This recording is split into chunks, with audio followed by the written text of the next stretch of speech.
travelers. I'm Josh. And I'm Kahi. And we're the Genshin guys.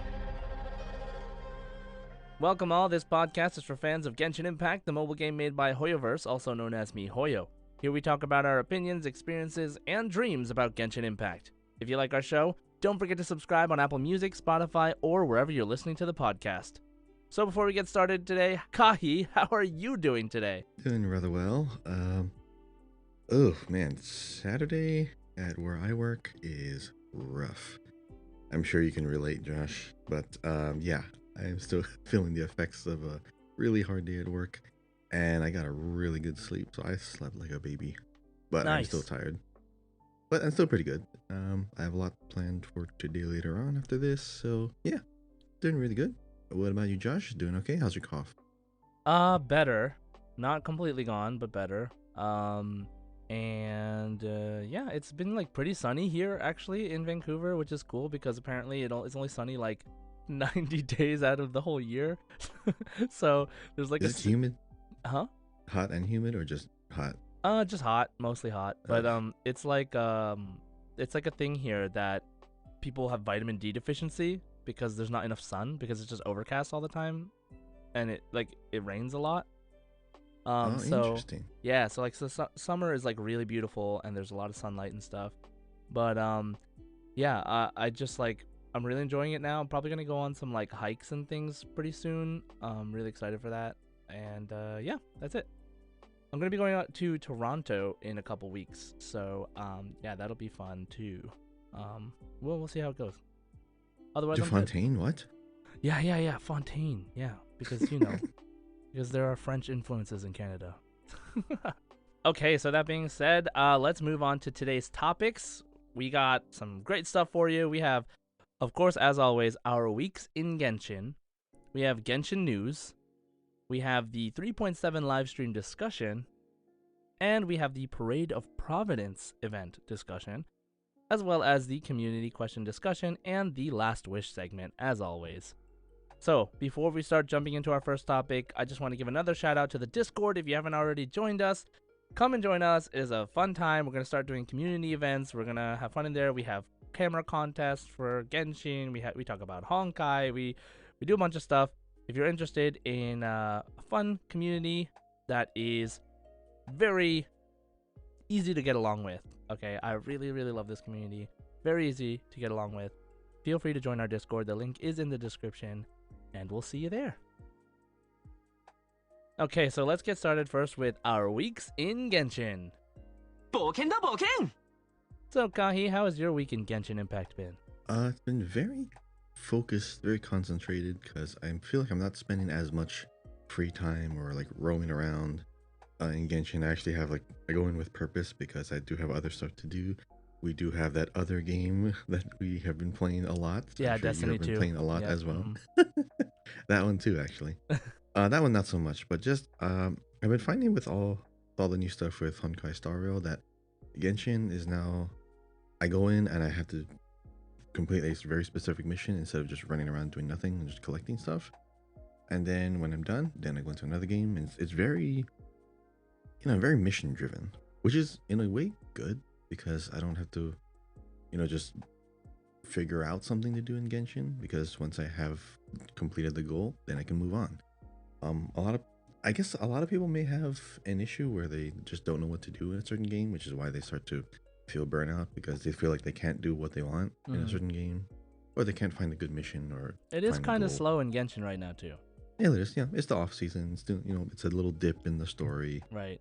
Just little patches here and there, little events to carry people over. But yeah, overall, I mean, I've been condensing my resin, spending it just a little bit on, I was about to call it relics, but artifacts. I did that on stream the other day, and then someone was like, "Did this man just call these relics?" The verbiage is crossing over. The inevitable crossover has begun. So yeah, that's been my week in Genshin. I finished the parade, all the events. I invited my free Farazan, so I have like a C4 Farazan, I think. Nice. And then still kind of figuring out like Baiju teams. He's still kind of at level 80 because I still have to find all the violet grass, but I'll probably do that later. How about Same. you, Josh? Anything you were doing specific? I mean, it's been a little slow for me too. I did the Pari event, which is just a bunch of like fun Pari mini games where you use Sarush. I did some Spiral Abyss, not 36 stars, but I did it. Oh my gosh, it was so funny. I did Spiral Abyss, and this was on stream, right? And I was like, "Oh man, this is really hard." And everyone's like in the chat, like, I have people who know how to build really well in the chat, kind of guiding me a little bit. And I was like kind of struggling on this one part. And they were like, "Oh, your team like should be good." Like I don't know why. So I ended up getting what like 34 stars or something like that, maybe 33 stars. But I did the last part surprisingly well, and it was like a team that had Nahida in, and it turns out, Kai, I had Oh, what zero happened? artifacts, zero, You literally unequipped. nothing equipped on Nahida, Oh my and it goodness. was like, oh, that's why, and oh my god, dude, it was just Sent like, it to another character, huh? yeah, it was. I put it on Baiju, so like Baiju or Kave, one of those two. Um, so yeah, it was just like one of those things where I was like, oh my goodness, but I did well and I was able to clear it. It just took way longer than expected. Like, and even then I didn't do bad. I got like 2 stars on the last chamber where I had that problem where I was like, whoa, why am I not doing enough damage? But anyway, fun stuff. Spiral Abyss is hard. Just want to say it's hard. I'm kind of more. It made me determined to like really want to make my characters in Genshin stronger, because it's so hard. So yeah, I'm gonna see. I'm actually thinking about building Eula honestly because we didn't get her. She's not coming back. So, How many patches has it been? dude, it's Like been 13. It's been 13 over a year and a patches. half since this Good character. lord. Dude, I don't know what the hate is all about, or like what the lack of love is all about, but that's crazy to me that one character can go that long in this game without being rerun. It um still boggles my mind that when Mika came out, who was literally a part of her regiment right, or her squad or something, right, that she wasn't he even buffs available. physical And he damage. buffs physical. That's her That whole would have been thing. perfect. Yeah, it's crazy. Yeah. So anyway, at this point, Eula's sort of a myth in the Genshin community. Doesn't really exist as a character. Gonna show people otherwise, but anyway, she's still good for good damage and stuff. I don't have Mika though, so I can't even use him. But there are other teams I can do. The other thing I've been thinking about is like mentally preparing myself to do the R&R quests and to finish it, because I really want to finish all the quests available in the game before Fontaine. That's like my huge goal. So like however much I have to hustle to do that. I'm not looking for like 100% map completion, any of that stuff. I'm not even achievement hunting. I just want to finish all of the available quests that are given by NPCs in the game. Like that's kind of my goal. So I'm gonna try to do that as much as I can. And remember, they re-add to the old places as they went back Right. to like the chasm and realized, Right. wait, this is a new. Yeah, no, This is a I'm new gonna like quest. I'm seriously gonna go look at a list and I'm gonna go make sure that I have everything finished, and I'll see how it goes. But that's my plan. I'm really want to finish before Fontaine. I want like a fresh slate so that if there are new quests that show up in the old areas, that I'll know that they are new and that they're not ones I just missed a long time ago. So yeah, so that's like what I've been kind of just working on, and it's been really fun. Yeah, and I've been playing Honkai Star Rail as well too, and I just want to address that like, yeah, like Honkai Star Rail is up there. There are people who are kind of picking their side now, where they're like, oh, I think I'd rather spend my time on Genshin, spend my time on Star Rail. I don't have time for both. I know obviously we're trying to make time for both, but just so you guys know that are listening, we are planning on doing some like little snippet Honkai Star Rail episodes separately released from this, so we won't be talking about Honkai Star Rail too much in these main Genshin podcasts. So if you're interested in that, look forward to it. We will ask for your feedback for that later, but for now, we will be focusing on Genshin, so just so you know, in case you were wondering. Okay, so let's move on to our next segment, which is Genshin News. Okay, so in terms of Genshin News, there is literally nothing because Genshin News is the live stream discussion. So, but in any case, there's one thing I would like to say. Before the new patch comes out, the Leyline Overflow event will get started. So it'll start from May 15th to May 22nd. I would say start getting any materials you want for now, like for the future. Any characters you have, like, right now Kave and Baiju just came out. I know I'm going to be using this Leyline Overflow to get more talent materials for them. But yeah, if you're just so you don't forget, remember, every day, you gotta do it 3 times. Don't use condensed resin, normal resin, ley line overflow. Don't forget it. The banner will appear in game soon, so when you see it, it's a good reminder. Okay, but that's all we have for news. That's literally it. So let's move on to our main topic of the day, which is the 3.7 live stream discussion. Okay, so 3.7 live stream discussion. Now, Kahi, did you want to take this one or do you want me to do this one? We can go back and forth. We can share like a part and we can talk about the next part. Okay. Is this the? I can't remember, but aren't there normally like, you know, at least one male character, one female character in these live stream reveals? This is the only one. Really? I mean, maybe that there's no like hard rule or anything, like, you know what I mean? I always thought there was like at least one of each, but then this was the only one in recent memory, at least for me. Yeah, it was a girl party. All the female characters. Yeah. I mean, it was nice. It was just like, you know, they're just like hanging out. So not expecting Yoimiya. Well, yeah. So okay, Yeah. let's talk about this live stream content. So yes, in the live stream there were the 4 chibis of the voice actors who are talking about the new characters, which are, so we have Yoimiya, we have Lumine, the female traveler, and then we have Kirara, the new character, and Charlotte, the new event character. So yeah, so let's just go ahead and dive in real quick. So first thing I want to mention is that there are 2 permanent story quests that are going to be added to the game, which are, one is Yoimiya's story quest Act 2. Now this is really interesting because Yoimiya's story quest was actually required going through the Archon quest in the game. And I remember this, like during the Inazuma arc, I played through again on my NA account recently, and they force you to go through Yoimiya's story because it's important for the story. And so, and I think Yoimiya is the only character that's not an Archon, the only 5-star character, not an Archon, to get an Act 2 for their story quest.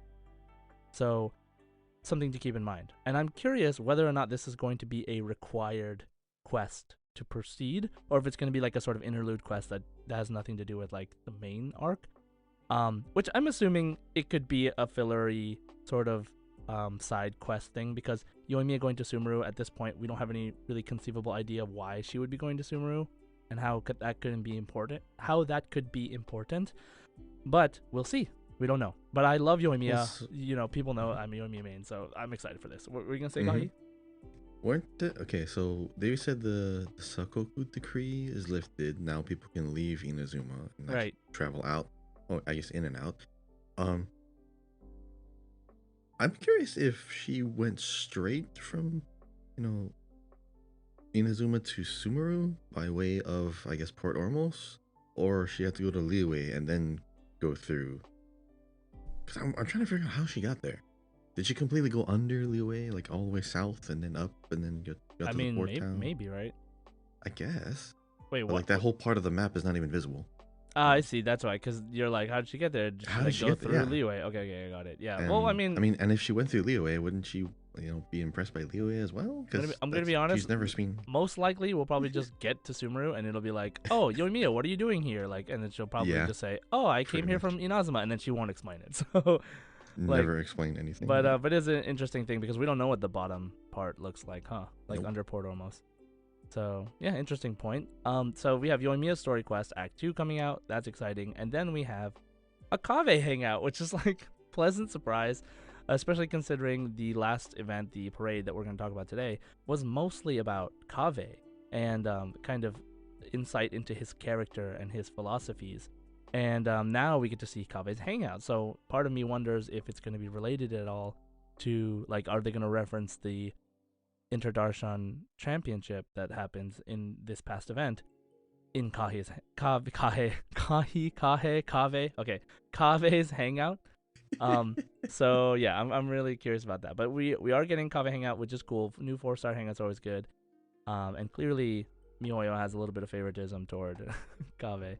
So that's nice. Oh, speaking of which, if we're going to be learning more about Kaveh, his mom remarried and is now in Fontaine. So we might be meeting his mom pretty soon. Oh, right. Next one. Yeah, there was something about that. Dang. It's a Okay. very small little tidbit. I thought, oh hey, reference to future content. Yeah, that's cool. That is a good point to think about. They might reference that in the Hangout, right? So, that would be Yeah, I mean, if he's like an architect, it would make sense that maybe he got that from his mom, yeah, which is like maybe she's an artist of some sort, maybe somewhat well known, perhaps. I don't know, but would be interesting because I keep thinking my whole view of Fontaine is like it's a cultural like center of arts and crafts or just artistry in general. right. Yeah, so anything that's a reference, anything that's closely related might come up again. But yeah, Cool. other than that, I think are there any other stories they're introducing other than just all these other small little games and Well, events? those are the Is only that the only like permanent things. Everything else that we're okay? about to talk about is limited. So, yeah, so pay Hmm. special attention. So we have the flagship event, which is called Duel: The Summoner Summit, and it is a TCG based event. So, yes, you will be playing TCG for part of the different event things, like the mini games and things in the event. But there is a story that you will follow about TCG that goes through all four nations. So that's going to be really interesting and featuring Charlotte from Fontaine. So Charlotte, who has an outfit that looks a lot like Pom Pom from Honkai Star Rail, and has a cryovision is what it looks like just from like the screenshots and the video. Like you can kind of see it from the side. It's never clear straight on, but some people say it could sort of be an Animovision, but it's more likely to be a cryovision just from how it looks from the side. And she looks very like a playable. Honestly, I'm gonna say she looks like a playable 4-star character. But right now She has she a is four-star vibe. right. So she is gonna be the main NPC for this event, who is guiding us around the different areas for this TCG event, because she works for the Steambird, a Fontaine newspaper that Mona also happens to write a column for. And they're investigating some strange event during all of this. And so apparently we're going to be going to all the four nations, which is really cool. And we get to go with this new character from Fontaine. So maybe she'll like drop hints at what Fontaine is like, and it's gonna be great. I'm really excited. I'm thinking like maybe she'll come out as a playable character in the next patch, and she'll kind of be like Kazuha was for Sumeru. Like she has a reason to see us ahead of time, and then we kind of learn more about her, and then we go into Fontaine that way. So we'll see what happens. Well, the thing is, my theory was, especially with Kirara Mm-hmm. coming in, either we're going to be following Charlotte back and she'll kind of guide us back into Fontaine for some reason, or Kirara's going to have to deliver something pretty important and then we have to kind of escort her to Fontaine. Someone's going to escort us there, like as a what's it called? What's the word? Like a transitory character, a transitory story. Like we're being introduced now because that's like our gateway to Fontaine. Right. Or that's like because it's not like, oh hey, I'm here and here's Fontaine. Is this a way to like slowly incorporate or slowly bring it up like a reveal? I think it would make sense to have like some kind of tour guide going through, or just a reason for us to slowly make our way there, Yeah. instead of just, oh hey, here's something and then here's a mission, go there just without any direction. Well, the interesting thing is we didn't get one of those for Sumeru. Right. So But because we had to discover it, really. Like, right. Well, we had to look for it. yeah, kind of. And it's just like we knew we were going to Sumeru, but we had to go through the chasm first. The chasm, yeah. And but like there was no like the way that Kazuha was our preview to Inazuma. We didn't have that for Sumeru, so I'm hoping that Charlotte is kind of like that to give us our first taste of Fontaine. But yeah, she looks really interesting. She has like a camera, and it looks like a fun time. So we'll see. So in this event, we have that story, which we don't know too much about, but we do know that Charlotte is guiding us. Now, there's also going to be a free 4-star event bow called the Ibis Piercer. And we don't know, I don't think we know the stats and stuff yet, but it is a limited event weapon, so definitely make sure you do not miss out on that. Those are usually pretty good and pretty specialized. And then we're gonna have a bunch of TCG events and TCG related events during this main flagship event. So first of all, the first one is gonna be called Tour of Wonders, where you kind of go to different places in each region and collect some stamps, like a stamp card. I don't know if you've ever done that before, but it's a very, very common thing to do in Japan to advertise something, where they have you go to all these different places to just experience different parts of a place, to collect stamps on a little card, and usually you get like a prize or something at the end. And this is a really good way to incentivize people to really check every corner of your area, to really look around and look at stuff. So there's a stamp collection event. There is 0 Hour Invocation, which I think is going to be super interesting to me. It doesn't use cards you already have. There are pre-prepared decks that you draft cards from, and so you duel with those. And I'm really interested in that because I love the idea of like either like randomized decks and trying to make the best out of it, or everybody starting from the same place and then dueling with like your skill and then learning from that. Like that's something I'm really interested in. So I think Well, this and is you gonna get the be fun. archons. What's You up? get the archons finally, like archon cards. Yeah, I'm gonna get to that part. So this 0 Hour Invocation thing, it does include the new cards from the preview, like the archons, which I'll go into in a second. So Tour of Wonders, collect stamps. We have 0 Hour Invocation, which is drafting cards. We have Evermotion mechanical painting. So we did this before, and this was that puzzle mini game where you have a bunch of gears, a bunch of cogs that like I like turn. that one. Yeah, I really like that one. So they're gonna be doing that, but this time they're gonna be based on paintings, based on the TCG cards, and that's gonna be really nice and artistic. Before it was literally just that was the puzzle, but once you complete it, you can kind of see the completed work. So I'm interested in seeing that. And we have Heart of the Dice, which is a combat mode that involves the dice from TCG as like buffs while you are fighting in combat. So it's just another one of those combat modes where like effects happen while you're fighting, but it's more of like a fun way to experiment with certain teams. And I think in that mode specifically, all the teams are preset, so you don't have to worry about leveling characters or anything like that. So I believe they let you try out some characters. I saw that Mika was on the preview. I don't have Mika, so I'm really curious to try him out and what kind of team they'll put him in. So that'll be Heart of the Dice. There's subtle nods to Yu-Gi-Oh! It just keeps slowly Yeah. building Yeah. up. Yep. Heart of the Dice. Heart of the cards.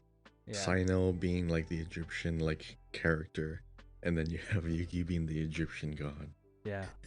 I love it because like Oh, my Yu-Gi-Oh goodness. feels like it's like It's fun. yeah, it's It's such a staple of like anime and cards in general. Like, I mean, I know Magic the Gathering is definitely like one of the biggest, if not the biggest. yeah. But then Yu-Gi-Oh was still like more culturally moving, I think. I in a think so way. too. I think it led a lot of people into anime, like because it was big right around the time Pokemon was. So yeah, there was a lot of interesting things that came out of Yu-Gi-Oh for sure. So this new update, which I kind of equate. Equate, yes, thank you. Yeah. And which I kind of equate to a new booster pack or a new what's it called for cards when they come out with a new set. So I kind of equate this to that. So it's the Radiant Secrets. So this wave of cards is gonna be called like Radiant Secrets cards, and those cards include the 4 Archons as playable cards, as character cards.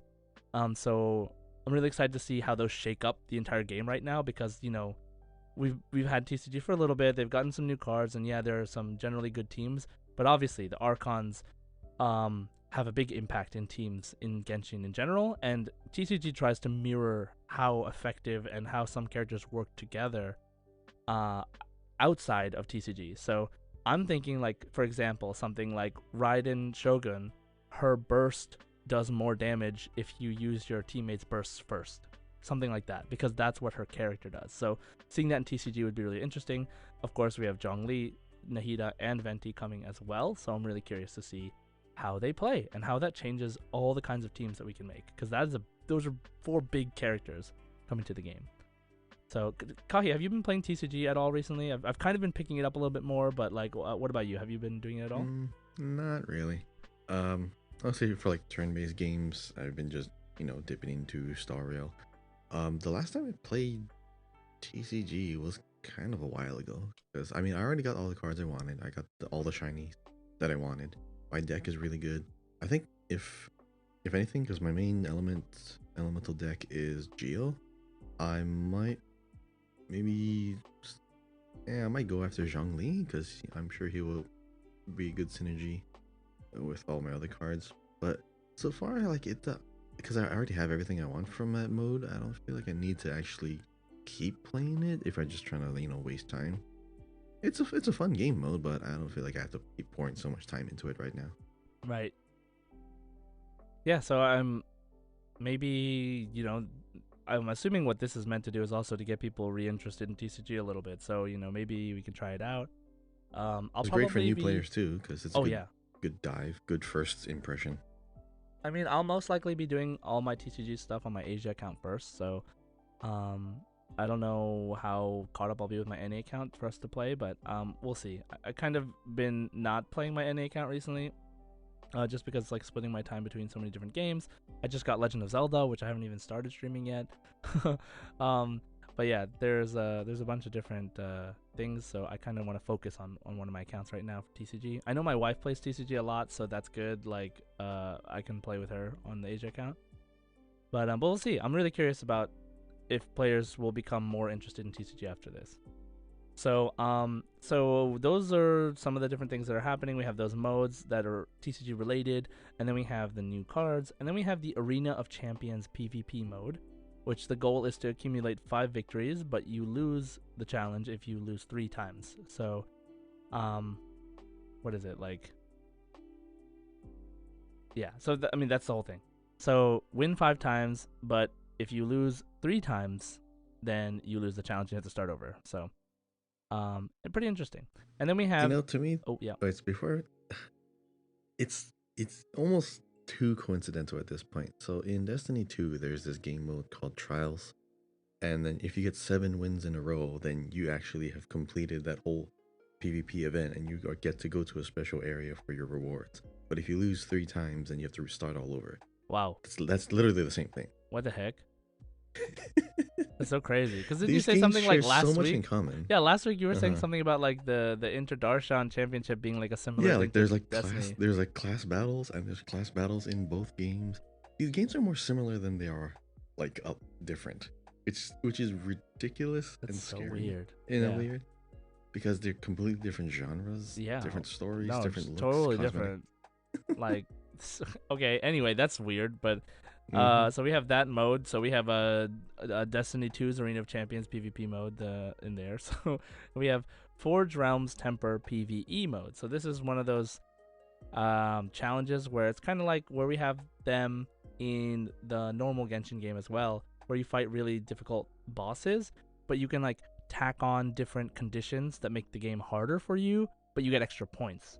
So it's kind of like that. It's a PvE mode, so you don't have to worry about playing against other people, but there are some challenge bosses that you can play against with conditions for points, and you can get rewards from that as well.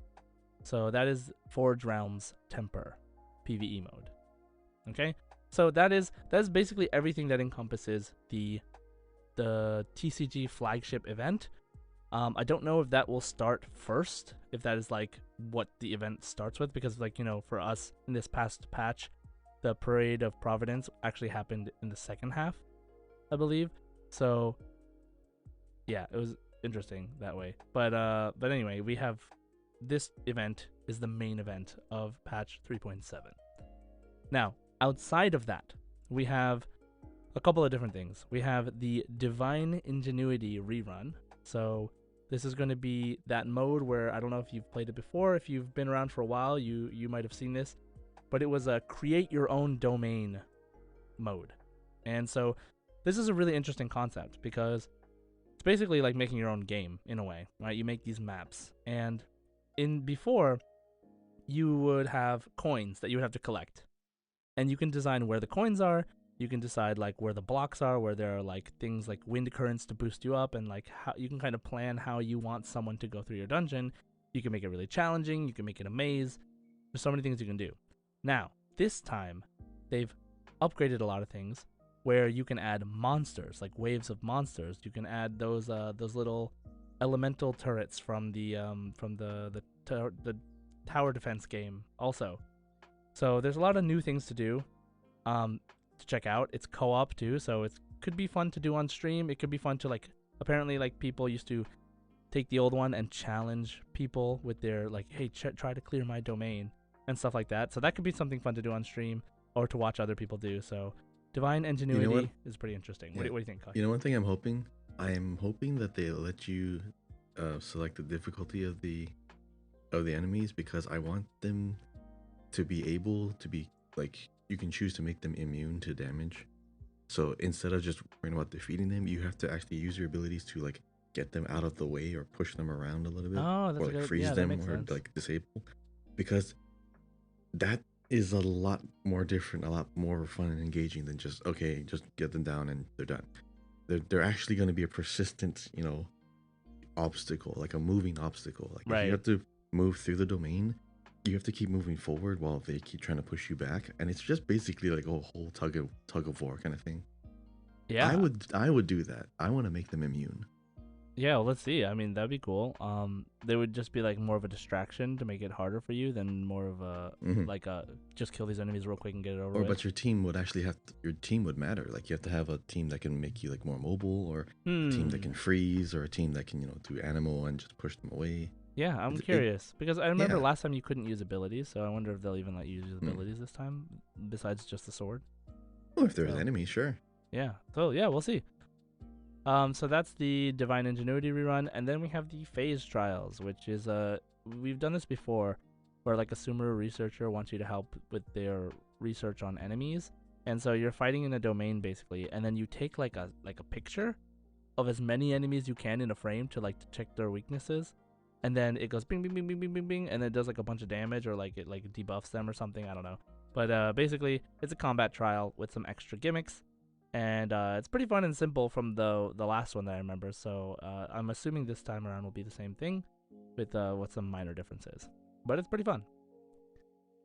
We also have the Feast of the Departed Warrior. So this is what I was talking about. This is one of those challenge the boss but make it harder for yourself events. And I believe it's single player. I don't think it's co-op. But you can fight the Aeon Blight Drake, the Thunder Manifestation, and the Visheps world bosses, and you can increase the difficulty conditions to get more points. Now they said like if you're not really good with the difficult combat, you can still clear it on the lower difficulties for the Prima Gems, but if you really want to challenge yourself, you can tack on a bunch of conditions and try it out. So that is one of the mini abyss. Yeah, it's kind of like a mini abyss, mini spiral. So yes, so we have that, and so on top of those events, we also have 2 new character event banners. So we have Yoimiya and Yaimiko in Phase 1, featuring the new 4-star Kirara. And we have Kazuha and Alhaitham in Phase 2.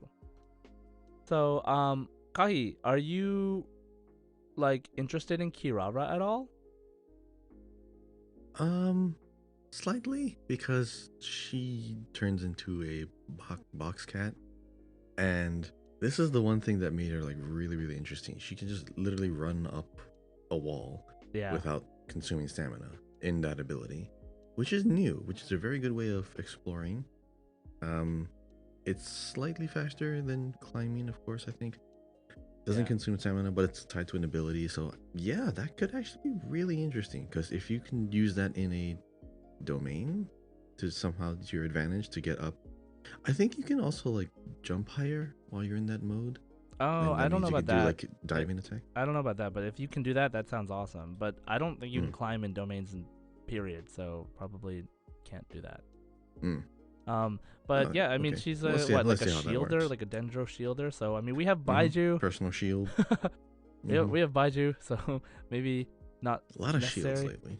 Yeah, but remember, so this is like what we were talking about before. Is there's a good chance that this is going to be the last Dendro character we have for a while. This is like pure speculation. There's nothing that says this, but we just got so many Dendro characters that we now have the same amount of Dendro characters as we do Geo characters. And now what?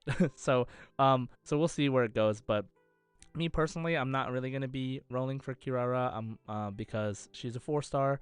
And just like Mika, like I don't need any of the 5 stars, so I'm just going to save up because there's no guarantee to get the 4-star you want, and that's scary. So I got really lucky with Kaveh, not going to push my luck with Kirara, but I will roll every once in a while, just like, a little bit, maybe for last wish segment of this show, or just like randomly for fun. But I will not be like going for her per se, and I'm not really going for any of the 5-star characters on the banners. Now, Kahi, are you going for any of the 5 stars? I was thinking maybe they go after Al Hytham just because, Dendro dealer. Oh, you don't have him yet, But right? no. Oh, okay. I might just end up saving for like the Hydra characters because Mhm. I do have a lot. I have Baiju now. I mean, and he It's does true. like constant Dendro attacks, and he's And a you have healer, Kaveh, and he's right? a better core of a team. I have Kaveh. Yeah. So So Kavi is kind I of like a don't think mini I Al need Hytham. Al Hytham. Yeah. Yeah. So. Yeah, I'm most likely just gonna save. I think I have like 30 wishes, Mm-hmm. 30 something. Yeah. Nice. So Okay. I'll wait. Yeah. Same. Good So, characters though. If anyone needs a character at this point, or if anyone wants to roll, of all 4, Kazuha is just. I'm not one to use the meta a lot, but Kazuha is just way too good and useful in every situation. yeah, he's fun. He's just really fun. He's great. Mm-hmm. So He looks cool too. Yeah, he's a cool samurai guy with a really tragic backstory. I feel like he got the Hoyoverse treatment too. Like he got a lot of events that go over his backstory. Like he has so much, and he's just a really fun character to use. So Involved in the story throughout. Oh yeah, for sure. So Kahi, last thing from this event, there was like something at the end, right? Like what was that? It was like all of 10 seconds, maybe less than 10 seconds, where you saw the traveler swimming. You can swim underwater. Ooh. We saw like an entire underwater Hello, world. Little Mermaid. So yeah, I am really looking forward to that because it makes sense that currently in the game you have Sarush, which you can control and go through like XYZ axis and just move throughout the sky, but your character couldn't physically do that. Right. But of course they're upgrading that system to let the traveler themselves move around and swim around. Now the first question is, are they letting us swim anywhere or only in this new area? Because I think they did this in World of Warcraft, like the first time you could no, not World of Warcraft. Didn't they do this in Final Fantasy where you couldn't swim like underwater or anything, but they introduced a whole new like expansion which then you could swim around? Well, anyways, I want to know if they are expanding this swimming system to more than just in your area, or if they're gonna allow us to retroactively swim anywhere else in the game. Yeah, I thought about that too, but like it's like very well, here's the thing. If they do that, then they allow the game to make more use of existing space, like especially in Mondstadt there's like the whole ocean to the right. Yeah, but then that also means they have to put stuff there.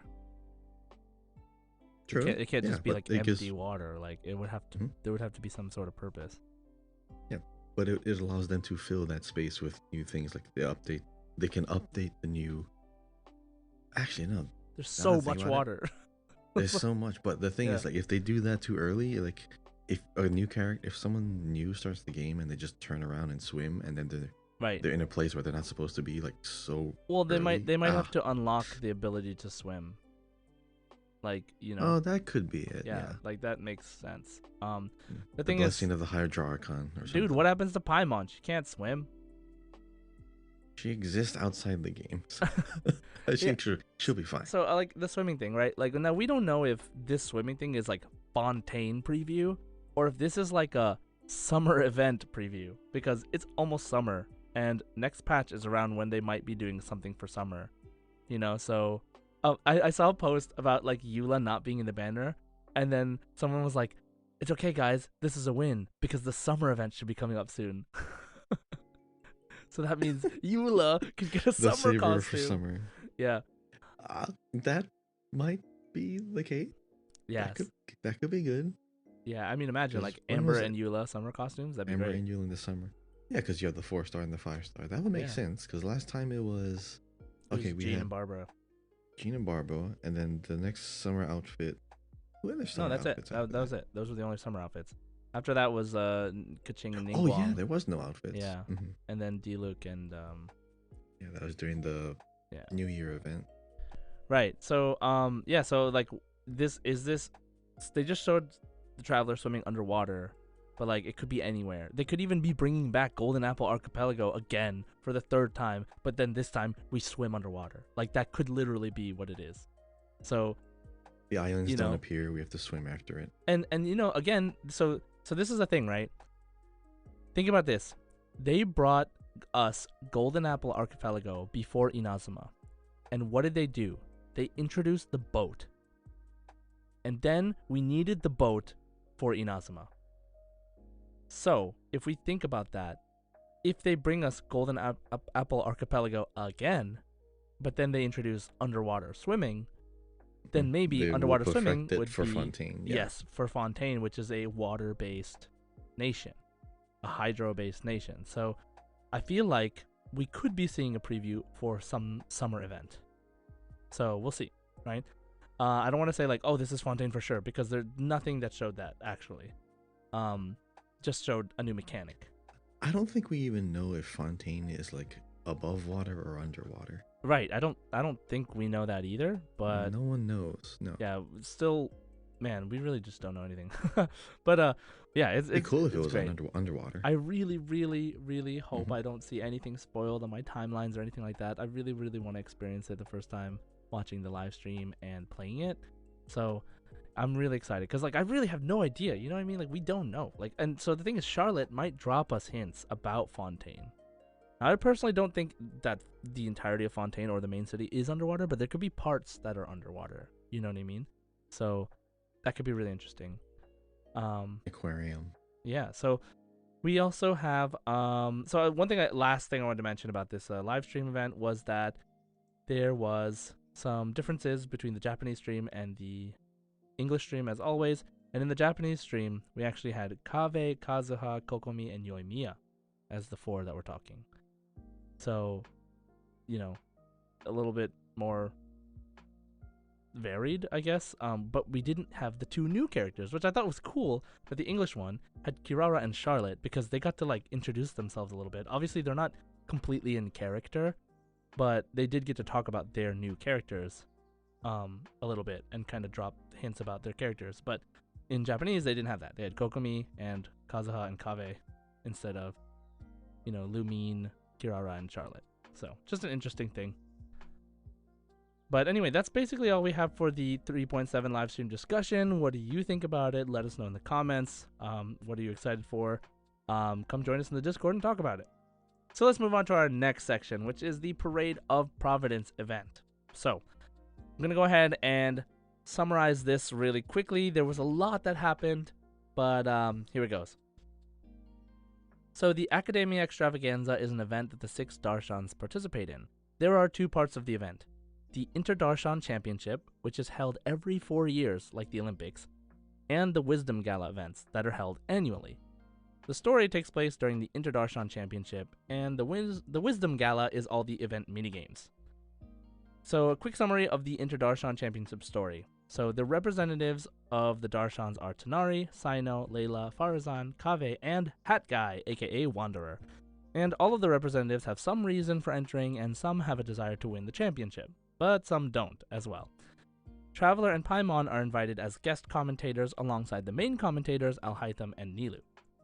Through lots of funny and interesting twists and turns, eventually Kave is literally crowned the victor, but the truth of the event is that the benefactor Sachin had an ulterior motive for the champion of the event. Kave did not agree with his philosophy and rejected the rewards, donating the money to the people in need and selling the limited edition TCG card prize to Saino. Now there's a lot more to the story, but this is the gist. Very good story, and recommend watching it online if you missed the actual event itself. And I think that there's a possibility that the upcoming Kave Hangout might reference what happened in the event or some of the information that we learned in the event, like about Kave's father. And I really recommend, like I said, looking it up beforehand or doing it. Or no, well, actually, by the time this releases, it'll be over. So I really recommend watching it if possible online if you missed it. Now, so Kahi, so about this like story part, like did you have like any favorite parts or like any comments or things like that you want to bring up?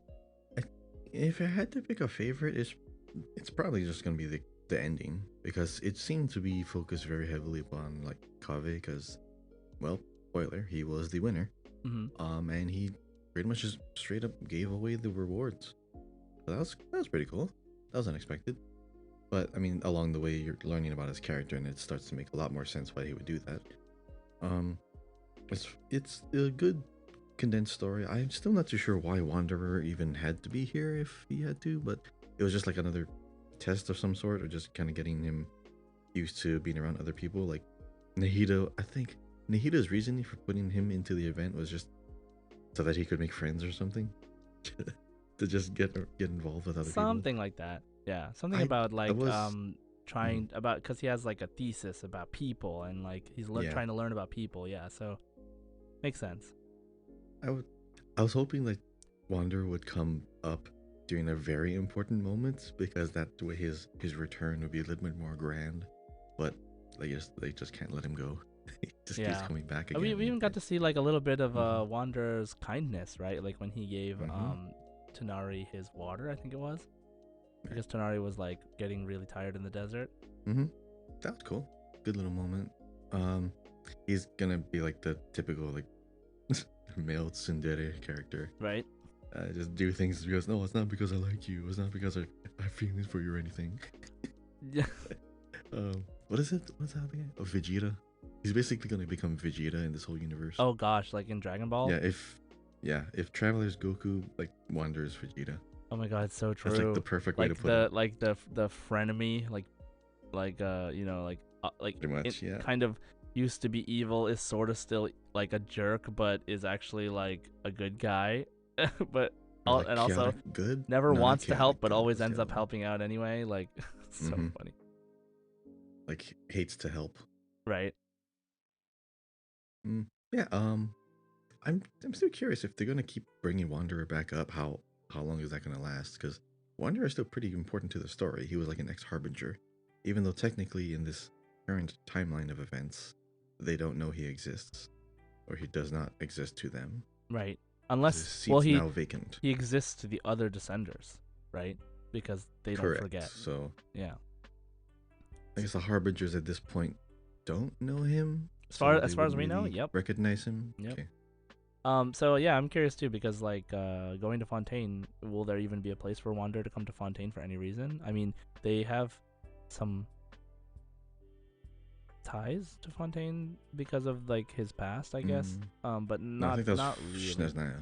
No, but it was No, like never wasn't Hmm? like the guy who came to fix the Tatarasuna, like who was actually Dottore, was like parading around as like a Fontaine mechanic. Wasn't that a thing? Oh, I forgot. The guy like he was like a Fontaine Yeah. engineer to come to help fix Uh-huh. the problem. He got the trust of Wanderer's friend, who was like Kazuha's grandfather or like great grandfather or something. And then he like turned back into Dottore and then like killed him. And then remember, there was like the flashback Oh scene yeah, yeah. that was like from Did he say it was Wanderer's Fontaine? perspective.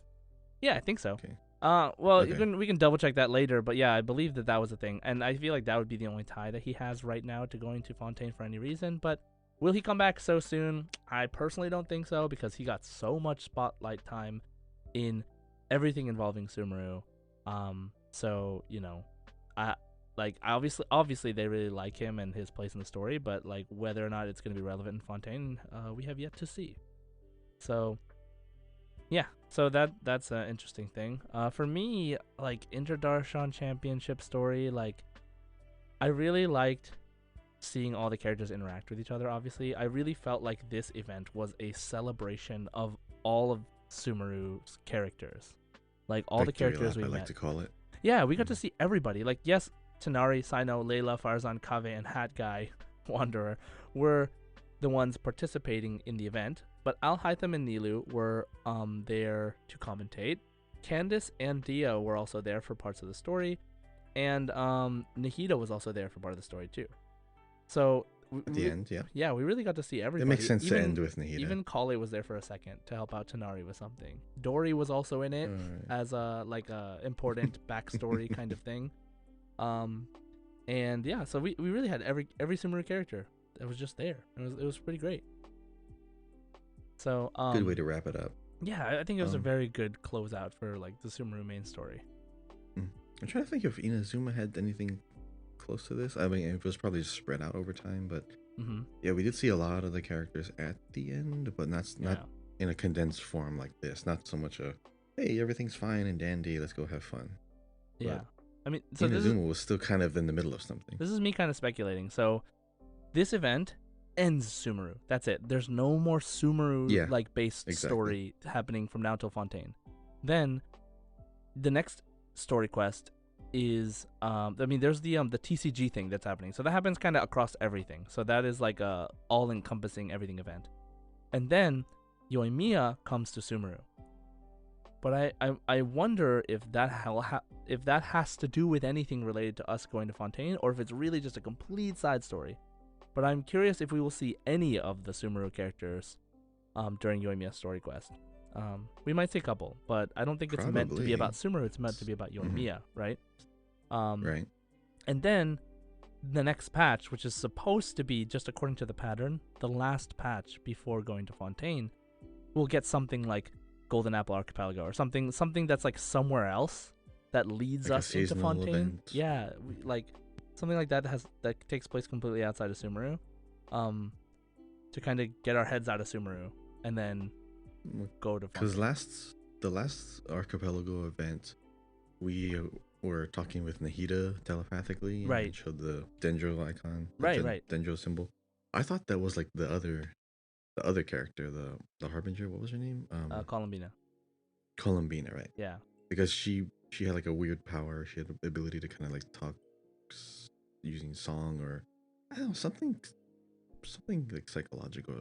But yeah, just that was my whole like theory, but apparently it's not true.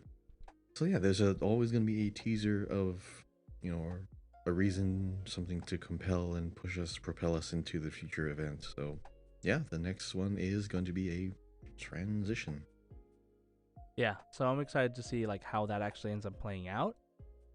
But yeah, I really enjoyed this like big Parade of Providence event. There was so much fun stuff in it. There was so much interesting backstory. There's so much character development, even like when it comes to like Layla and Kaveh, and just learning about all these characters. Even Wander, I think too. Like we got to see Wander's progress, like in terms of like how he is doing after the whole Sumeru thing, after Nahida's story quests and everything. So that was really cool. Now, that was one part of this event. The other part was the 6 minigames, which was part of the Wisdom Gala. And so there were 6 minigames: Gathering of Stars, Project Connectivity, Antiquity Hunt, In Truth's Steps, Concocted Reaction, and Mimetic Replication. Wow, those are hard to say. What the heck? So those 6. So out of those 6, like, what were your like favorite ones? What was your like? Did you have a least favorite? Like, you know, what did you think about those minigames, Kahi? Okay, so favorite one is probably going to be the building puzzle, the project connectivity, just because it was the most involved and you could find your own creative way to get from point A to point B and all the points in as little building as possible. Mm-hmm. I feel like that putting the tether in like just one really high point is just the best way to do everything. So you didn't really have to think too much, but it was still good that you get to choose and craft how you get to each point. So that was really good. Everything else seems pretty like contained, really small. I thought I was gonna like the perspective puzzle, and it was good, but it wasn't as engaging as I thought it was gonna be. It's true. So yeah, my favorite was the building puzzle. My least favorite's probably gonna be the animal rhythm game, because the animations that they made you, you know, I guess initiate. There's like the animation time, and then there's the time that the game thinks that you've initiated it. Mm-hmm. So it visually doesn't match up with what you're actually tapping. Right. So it's not just it lights up, or you like have to wait till the symbol matches up. It's you have to make the things move, and there's time and frames. It was to like movement. I remember someone complaining about this. Like, it also depends on your connection, because it's an online. I know you game. can choose, you can time it, you can calibrate it, but no. But even if you calibrate, like if your internet, usually when you play a music game, it ends up being like you're playing the music game on your device, and then you calibrate the timing of your device to like the sound to when you Yeah, see your it. hardware. Yeah, Yeah. But not in the this case, connectivity. you're playing a game online on the internet, and so that means that if your internet connection fluctuates during that game, it doesn't matter what delay you set it to because the game will Mm-hmm. delay your input, and so Yep. it ends up being like double layer of like lag and delay, and it makes it really hard. So I remember the first time I played it, I was like, "What the heck? Like, this is not timed to music at all. I guess it's not a music game. Like I thought it was, but then it didn't feel timed at all. But then I played it again later on a better connection, and I was like, oh, if it is a music game, like I can do it on time. So I think it was like the concept was there, but the execution was super difficult, and it ended up being kind of like subpar, especially compared to like the what's it called, the other game we have that's like the music game in Genshin. Like that usually runs so Yeah, the well. actual instruments. Yeah, I love those events. So I think for me. It's like just visually, like yeah, when I see like symbols like flowing down a line and it matches up with the actual key, yeah, even it makes closely, sense to like not time it even like that. perfectly, Even right? yeah, Yeah, but the but animal this thing, one just because what I was seeing and what I was inputting and what I was hearing were all different. They're yeah, all like sensory wise. It was just really, really bizarre. yeah, I agree. So Unless you had maybe like it could have been ideal done differently. I think. situations, yeah, unless you had an ideal situation, it Yeah. was very difficult to enjoy. It. Mm. It was a good attempt at changing the rhythm game aspect or Mm. giving it a twist, but it would have been funny if you're teaching the animals how to play music. Yeah, I mean that would be It, funny too. yeah, like their hooves are just like they're gonna stomp on the drums, or like someone else is gonna like pluck the strings. That'd be funny. They could have had that too, but Hmm. I guess this was a good attempt, a good bold attempt at changing the style of rhythm games. Right. So what was your two? What was your top and what was your not top? Well, that one was also my least favorite. Um, like not that it was like particularly bad, but like I said, like you said actually, it was not. It didn't feel smooth. It didn't feel like it went well. And so the execution just left a little to be desired. The concept was okay, but I don't know. I know some people had trouble with it, especially the last one, which was like with fishes. I liked that one, but I don't know. As far as like which one I like the most, so this one's interesting because I think the two I like the most are kind of tied, which is the perspective puzzle, the stars one, and the story one, the truth one, like finding the truth of the story. But those two felt like they just could have been better. Like the the concept was great, the execution was like almost there, but like the perspective The truth puzzle one, ended up, especially, yeah. yeah, the perspective one was a little too easy, and the truth one was like kind of too confusing about what I was actually supposed to do. And then by the time you accidentally figure it out or you figure it out, you literally can't do it again because you finished it already. So like, you know the answer, so it doesn't change. You know what I mean? Like, once you know, you know. still have to click through all the dialogue. Right. They're just masking it. Like, you click through one, you get the answer, and you just keep going. It's the same as just listening to the dialogue. You couldn't like come up with the answer on your own. You couldn't actually like Yeah. figure it out before you have all the answers, and like Yeah. Like it was like yeah, it they was could like have definitely done that differently. yeah, it was like the concept was great. I really felt like, oh, this is cool. And then it started, and I was like, wow, this is great. But then I was like, wait, this is like not that fun. Like this doesn't work the way I thought it was going to work. And I can't help. I don't have to sit down and think about how I would want this to work because obviously like the concept is obviously it takes a while to think of like a real interesting gameplay mechanic in regards to this. But I felt like it would have been more interesting as a sort of what are those, like those old text adventure games, sort of, almost like figuring Mhm. out what the truth is that way, Yeah. instead of like, You know what yeah, I just I literally just came up with this idea right now. You could like have a mix of the perspective puzzle and this truth puzzle. If you find out like the events that happened, you can actually rearrange the timeline of events to make it make sense and actually figure out oh yeah, which is something the like order that, of it, yeah, instead of coming up with, oh, this happened. No, this is how it happened. That would make it a little bit more engaging. You have a way to craft the actual answer, and you can just click through all the dialogue, and now you have all the pieces. Just rearrange yeah, it. It's literally just text puzzle. yeah. I felt like it could have been executed better, but it was so close. But yeah, so those were my kind of favorite ones. I just love the star one aesthetically. It was so nice. But you could also, for that one, because of the way it worked, you could just spin it around until the stars lit up, and then you'd be like, oh, that's the right answer, I guess. Like, it was too easy. So, man, I love those puzzles though. But yeah, so those were the 6 mini games of the Wisdom Gala.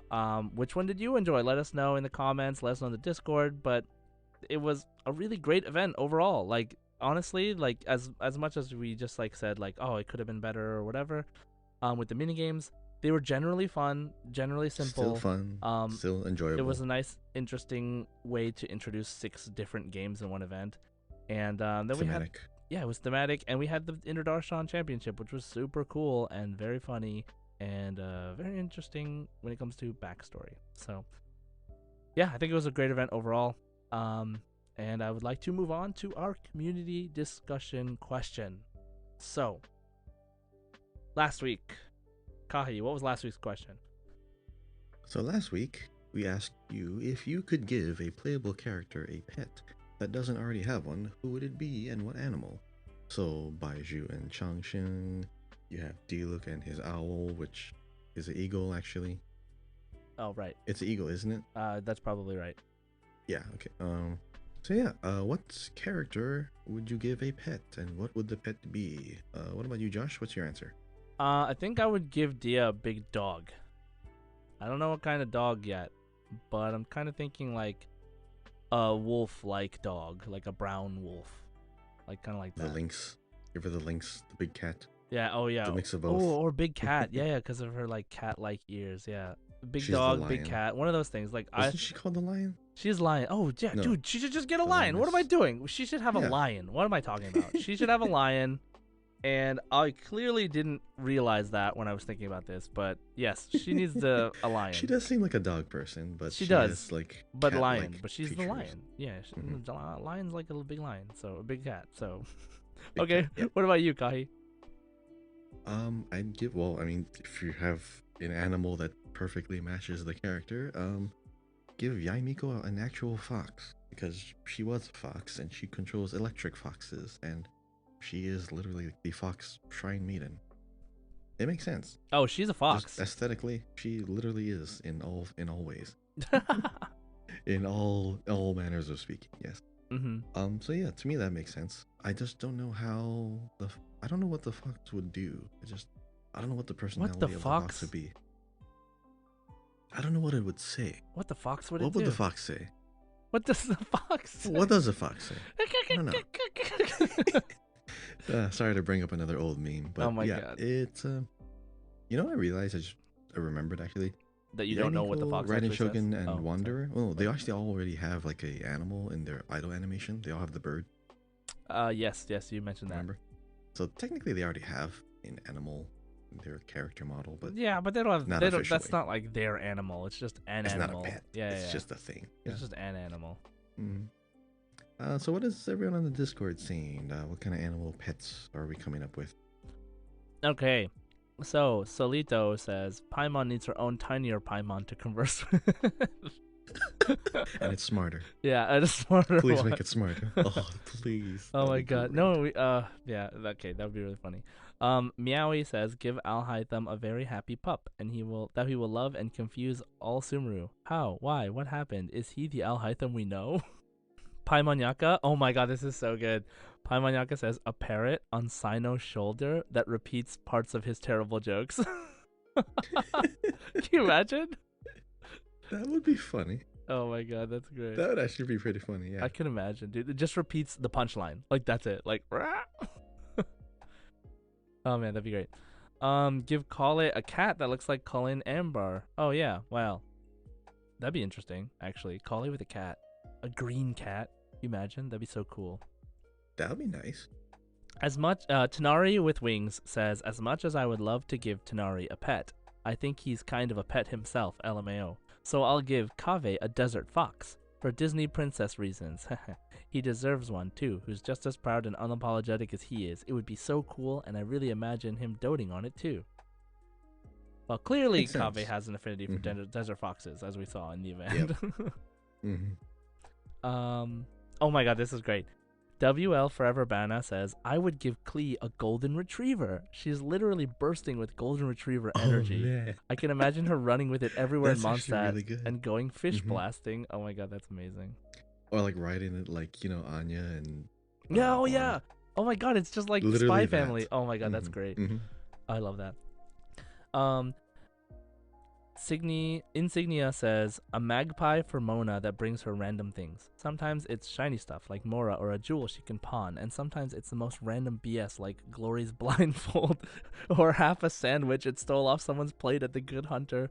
I think it would be funny if the bird was trying to help but then landed Mona in more trouble than she has to go around apologizing and making up for. Also, Mona getting a bird of her own means she can match up with her bestie Fischl. Oh my god, that's great. Let's see. Amel Strange says, I'll make Wanderer's hat a talking hat so he can be annoyed at it the whole time. That's great. Let's see. Chi-Chi, a little pet finch. To be honest, only thought of this because of YouTuber's video involving trivia question about this, but I think it's really cute.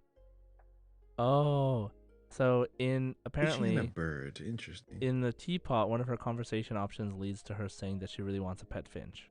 Oh, that's nice. Really? Yeah. Oh, I did not know that. Same. Okay. I would give Kazuha Tomo's cat. Says Flat Child. Interesting. Sarah Sarah Q says, give Nilu an Eevee for maximum cuteness. Oh my god, just give her a whole Unevolved Pokemon. Eevee. Or just give her an Eevee, just straight up, you know what I mean? Oh, that could be a question. Like, what Pokemon is this character? Or like, what evolution would this character get? Oh yeah, what Pokemon my is this goodness. character? I like that one. Oh, and maybe we'll do that one later. Javalope says, Eula should have a Great Dane. It can be a big, powerful dog that can help her on patrols, but also be super lovable and cute to cuddle.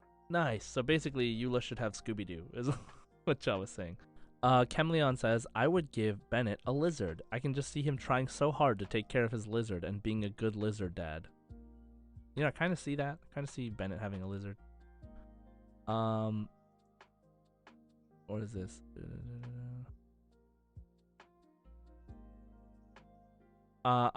Angel says, I don't know if it's already considered a pet, but I would give Ito an Onikabuto that he would have on a leash and walk around with. Another one would be giving Sino a turtle to carry around and show people. Oh my god. I think that's an excellent idea. That's what he said. Oh my goodness. Thanks, Angel. Mm-hmm. I mean, I can see Ito like putting a leash on a really weird pet. That oh my god, yes, leashed. Exactly. I love It'd that. be hilarious. That idea.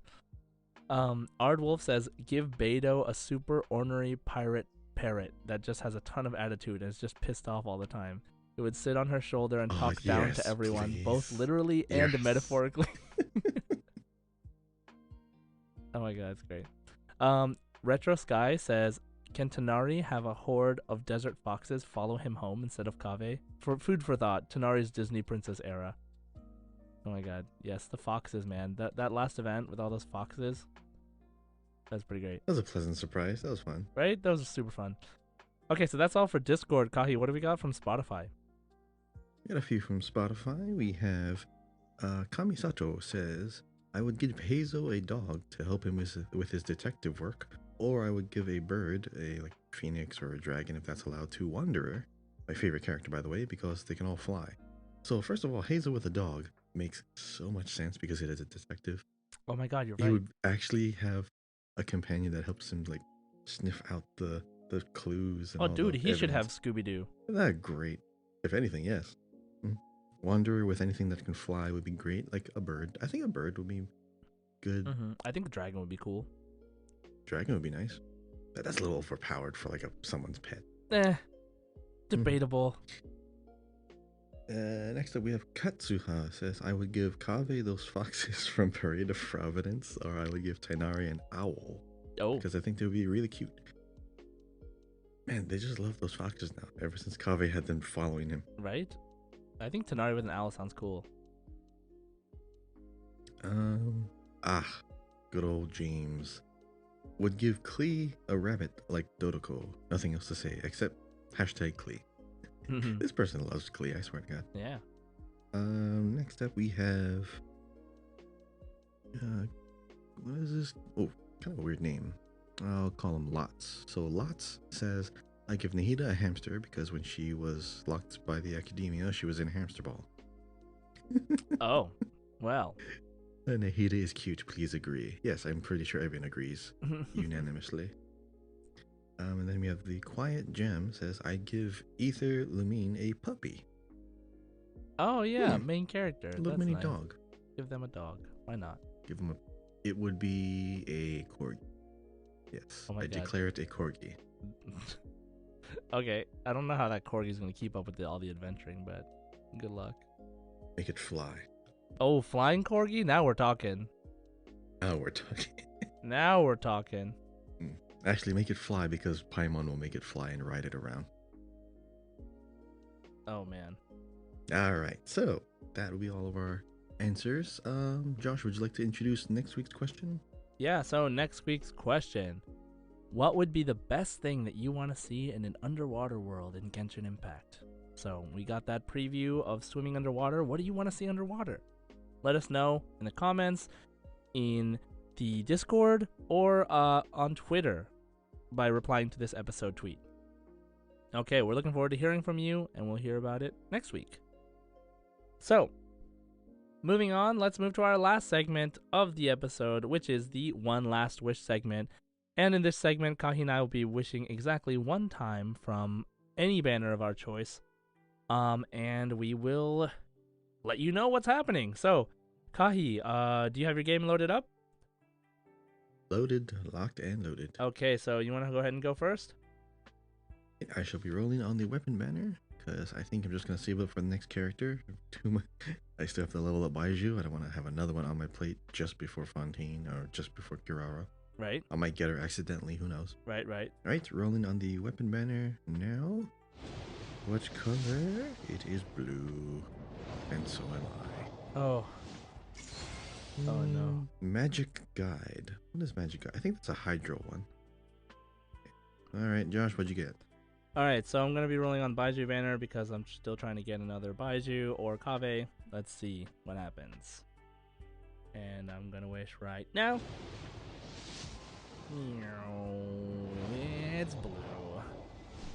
One day, Kahi. One day. Dabba-dee, dabba-da. Oh, I got Thrilling Tales Dragon Slayer. I don't think we've ever gotten the same weapon, huh? Or like the same pull. That'll be an interesting day too. Okay, so that about wraps up the show for today. As always, thanks for listening, and if you have time, please leave us a comment and a review. We'd really appreciate it. Don't forget to subscribe on Apple Podcasts, Spotify, wherever you're listening. Follow us on Twitter, once again, at Genshin Guys Pod. Follow me at JSide Gaming. Follow Kahi at Kahiao, Kahiayao. And, as always, Ad Astra Abyssos is something you're supposed to say, not me. Okay, go for it. Ad Astra Abyssos. Oshitoshien o mezase. Enjoy.